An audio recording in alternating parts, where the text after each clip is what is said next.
સુરેન્દ્રનગર જિલ્લામાં આવેલા ચોટીલામાં આદ્ય શક્તિ માં ચામુંડા વિરાજમાન છે। અહીં માતાજીના દર્શન કરવા માટે આવતા ભક્તો કુલ 635 પગથિયા ચડીને ડુંગર ઉપર પહોંચે છે। ત્યારે હવે માતાજીના દર્શન કરવા માટે આવતા ભક્તોને લઈને મોટા સમાચાર મળી રહ્યા છે। આજે ચોટીલા ડુંગર તળેટી ખાતે યુનિક્યુલર સિસ્ટમનું ભૂમિપૂજન કરવામાં આવનાર છે। આ સિસ્ટમ કાર્યરત થયા પછી ભક્તો માત્ર 30 રૂપિયામાં ઉપર જઈ માતાજીના દર્શન કરી પરત આવી શકશે। આવી જ સિસ્ટમ મહારાષ્ટ્રના નાસિક નજીક આવેલ સપ્તશૃંગી માતાજીના મંદિરે કાર્યરત છે। રાજ્યના અન્ય પવિત્ર યાત્રાધામોમાં રોપવેના પ્રોજેક્ટ સફળતાપૂર્વક કાર્યરત છે।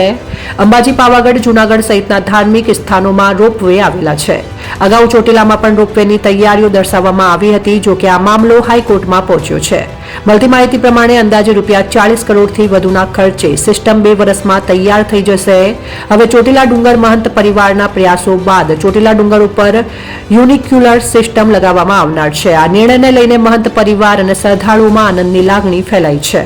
આ યુનિક્યુલર સિસ્ટમ ચાલુ થયા બાદ ભક્તોને 635 પગથિયા ચડવા નહીં પડે। બાળકો, વડીલોને મોટી રાહત મળશે અને તેઓ આરામથી માતાજીના દર્શન કરી શકશે। યુનિક્યુલર સિસ્ટમનો પોઈન્ટ ચોટીલા ડુંગર ઉપર ચઢવાના મુખ્ય પ્રવેશ દ્વારની ડાબી બાજુ બનાવવામાં આવનાર છે।